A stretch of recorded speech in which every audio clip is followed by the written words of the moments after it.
ස්ථීර පවුල් සංවිධාන ක්‍රමයක් විදිහට කාන්තාවන්ට තියෙන එකම ක්‍රමය LRT. නැත්නම් ස්ථීර වන්ද කරන සැත්කම්. කොහොමද මේ LRT එකක් කරන්නේ? LRT එකක් කරන්න තියෙන ඕන සුසුකම් මොනවද? LRT එකක් කරාට පස්සේ නැවත ගර්භණී වෙන්න පුළුවන්ද? මෙන්න මේ කාරණා සම්බන්ධයෙන් අද අපි වීඩියෝ එකෙන් කතා කරනවා. ඉතින් වීඩියෝ එකට යන්න කලින් මතක් කරන්න ඕනේ තාමත් අපේ channel එක subscribe කරලා නැත්නම් subscribe කරන්න. ඒ වගේම දැනටමත් අපේ channel එක subscribe කරලා තියෙන අයට ගොඩක් ස්තුතියි. මේ වීඩියෝස් වලින් කතා වුණ නැති මාතෘකා ගැටලු තියෙනවා නම් කමෙන්ට් එකක් විදිහට කමෙන්ට් section එකට ඇතුළත් කරගෙන යන්න.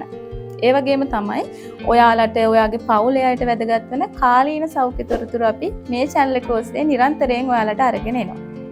ඉතින් මේ වීඩියෝස් වැදගත් වෙයි කියලා හිතෙනවා නම් වැදගත් වුණා නම් කමෙන්ට් කරන්න, ලයික් කරන්න, තව කෙනෙක්ට බලන්න ෂෙයා කරන්නත් අමතක කරන්න එපා.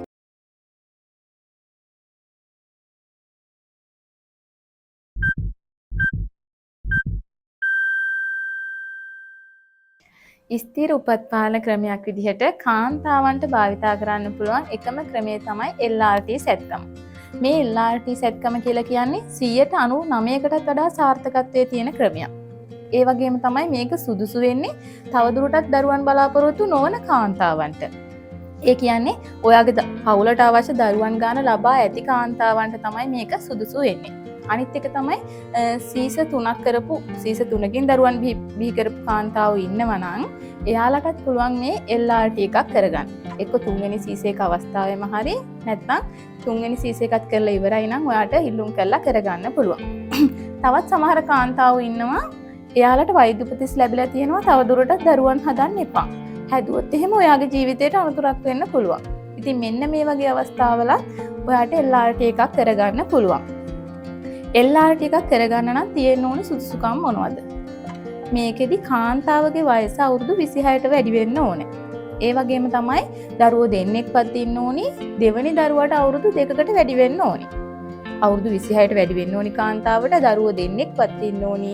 ඒ වගේම මේ දෙවෙනි දරුවාට අවුරුදු 2කට වැඩි වෙන්න ඕනි. ඉතින් මෙන්න මේ අවශ්‍යතා ටික සපුරලා තියෙනවා නම් තමයි ඔයාට මේ LRT එකක් ඉල්ලුම් කරන්න පුළුවන්. ඒකෙදි ඔයා මේ ඉල්ලුම් කරනකොට ලිඛිත කැමැත්ත ඕනි. ලිඛිත කැමැත්ත ඉදිරිපත් කරලා ඔයාට කරගන්න පුළුවන්. ඒ වගේම තමයි ඉස්සර නම් මේ LRT එකක් කරන්න මහත්තයාගේ නෝනාගේ දෙන්නගෙම කැමැත්ත ඉල්ලනවා. ඒ කියන්නේ ලිඛිත අවසරය ඉල්ලනවා. හැබැයි දැන් එහෙම නෑ. දැන් කාන්තාවගේ විතරක් ලිඛිත අවසරයට LRT එකක් කරගන්න පුළුවන්. මොකක්ද මේ LRT එකක් කියලා කරන්නේ? මේකෙදි කරන්නේ සාමාන්‍යයෙන් අපි දන්නවා කාන්තාවකගේ ඩිම්බ කෝෂ වලින් පිට වුණාට පස්සේ ගර්භාෂය වෙතට අරන් යන්නේ මේ පැලෝපිය නාල. ඒ කියන්නේ ඩිම්බ ගර්භාෂය දක්වා අරන් යන පැලෝපිය නාල තියෙනවනේ. මෙන්න මේ පැලෝපිය නාල අවහිර කරන එක තමයි මේ LRT එකකින් සිදු කරන්නේ. ඒකෙදි ඩිම්බ සහ සුක්‍රාණු කොයිම වෙලාවකවත් එකට සම්බන්ධ වෙන්න අවස්ථාවක් හම්බ වෙන්න අවස්ථාවක් ඇති වෙන්නේ නැහැ. මොකද අර පැලෝපිය නාල අපි අවහිර කරන නිසා. කොහොමද මේ LRT ශල්‍ය කර්මයක් සිදු කරන්නේ? ඔයාව හොස්පිටල් ඇඩ්මිට් කරලා තියටර් එකේ තමයි මේ ශල්‍ය කර්මය සම්පූර්ණයෙන්ම සිදු කරන්නේ. ඒ වගේම ඔයා සුළු නිර්වින්දනයකට භාජනය කරනවා. ඔයා තුන්වෙනි සීසෙක් කරන අවස්ථාව කියලා හිතන්නකෝ. එහෙම වුණොත් සීසෙක කරන අවස්ථාවෙම ඔයාට පුළුවන් මේ LRT එකත් කරගන්න. ඒකට ඔයා කරන්න තියෙන්නේ ඩිලිවරි එකට කලින් මේ LRT එකට අවශ්‍ය වෙන ලියකියවිලි හදාගන්න එක. මේ රික්වෙස්ට් ෆෝම් එක පුරවලා මේ දේවල් කරගෙන තියාගත්තොත් සීසෙක අවස්ථාවෙම ඔයාට මේ LRT එකත් කරගන්න පුළුවන්. හැබැයි මෙහෙම කිව්වට සමහර අම්මලා හිතනවා මේ LRT එකයි සීස් එකයි දෙකම එකට කරාට පස්සේ වෙනදට වැඩිය අමාරු වෙනවා. ඒ වගේම බබාගේ වැඩවත් කරගන්න බෑ, නැගිට ගන්නවත් බැරි වෙනවා. මෙන්න මෙහෙම හිතලා අර සීස් එක අවස්ථාවේ කරගන්න තියෙන chance එක මග අර ගන්නවා. ඉතින් වෙනදා වගේම තමයි සීස් එකත් එක්කම කරා නම් LRT එක ඔයාට අමුතු අමාරුවක් වෙන්නේ නැහැ. ඒ වගේම තමයි මේක ගොඩක් හොඳ chance එකක් ආයෙත් ශල්‍ය කර්මයක් කරගන්නවට වැඩිය. ඉතින් එහෙම chance එකක් තියෙනවා නම් ඔයා ඒක මග අරගන්න එපා. ඒ වගේම තමයි ඔයාට normal නම් බබාලා හම්බුනේ. ඔයා normal delivery කරපු කෙනෙක් නම් ඔයාලට පුළුවන් ඔයාලගේ ළඟම රෝහලේ තියෙන ප්‍රසව හා නාරි වේද සායනයට ඇතුළත් වෙලා ඒ හරහා ඔයාට LRT එක කරගන්න. සාමාන්‍යයෙන් මේ LRT එකකදී කරන්නේ සීස කට් එක වගේ යටිබඩ ප්‍රදේශයේ පොඩි කැපුමක් දාලා කරන අවස්ථා තියෙනවා. ඒ වගේම දැන් ගොඩාක් වෙලාවට භාවිතා කරන්නේ ලැපරොස්කෝපි කියන ශල්‍ය කර්මය. මේකෙදි කී හෝල් සර්ජරි කියලා ඔයාගේ උදරයේ සිදුරු කීපයක් හරහා මේ ශල්‍ය කර්මය කරගන්න පුළුවන්. ඉතින් ඒකෙදි නම් ගොඩාක් අමාරු වෙන්නේ නැහැ. අර කැපුම් පාර හිටින්නෙත් නැති නිසා ඒක තමයි ගොඩාක් හොඳම ක්‍රමය. ඉතින් මේ LRT එකක් කරාට පස්සේ දවස් දෙකක්වත් යනකම් විවේක ගන්න ඕනි. මේකෙන් අදහස් කරන්නේ කොයි වෙලාවකවත් ඔය ඇඳටම වෙලා ඉන්න ඕනි ඇඳෙන් බහින්නවත් එපා කියලා. ඔයාලට සාමාන්‍ය පරිදි ගෙදර වැඩ ටික කරගන්න පුළුවන්. ඒ කියන්නේ උයන්න පිහන්න, ගෙදර අතු ගන්න වැඩ මෙන්න මේ දේවල් කරාට කමක් නැහැ. දවස් 7ක් යනකම් හැබැයි බර වැඩ කරන්න එපා. ඒ කියන්නේ දර පාලන වැඩ, ඒ කියන්නේ වතුර අදින වැඩ මෙන්න මේ වගේ බර වැඩ වලින් දවස් 7ක් යනකම් නිදහස් වෙලා ඉන්න ඕනේ. LRT එකක් කරාට පස්සේ ඔයාගේ යටිබඩ ප්‍රදේශයේ වේදනාව, උදර වේදනාව මෙන්න මේ වගේ සුළු වේදනා තත්ත්වයන් ඇති වෙන්න පුළුවන්. එහෙම ඇති වුණොත් එහෙම වේදනානාශකයක් භාවිතා කරාට ගැටලුවක් ඇති වෙන්නේ නැහැ. ඔයාට ගොඩාක් තදබල වේදනාවක් ඇති වුණොත් එහෙම වෛද්‍ය ප්‍රතිකාර, වෛද්‍ය උපදෙස් ලබා ගන්න ඕනේ. ඒ වගේම තමයි මේ LRT එකක් කරාම සමහර කාන්තාවෝ හිතාගෙන ඉන්නවා එයාලට මේසස් වෙන්නෙම නැහැ. LRT කරානේ දැම්මම ආයෙ මේසස් වෙන්නේ නැහැ. එන්නේ වගේ හිතාගෙන ඉන්නවා.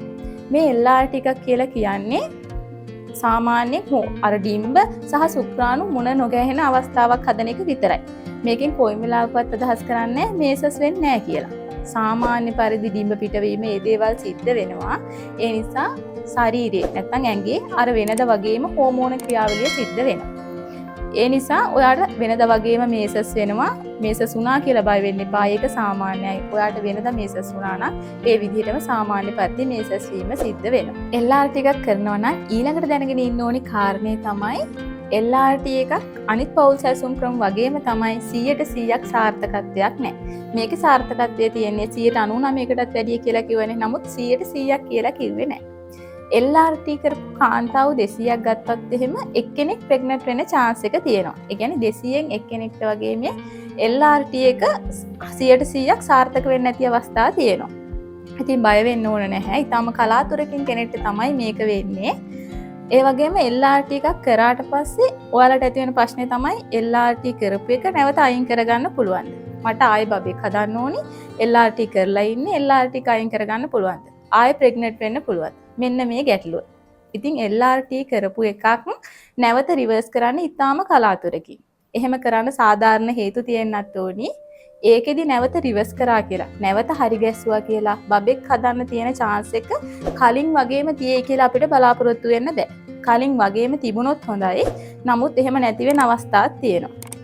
ඉතින් LRT එකක් කරනවා නම් ඒ කියන්නේ LRT එක අයින් කරලා ආයෙ බබෙක් හදනවා නම් ඕපන් සර්ජරි එකක් කරන්න වෙනවා.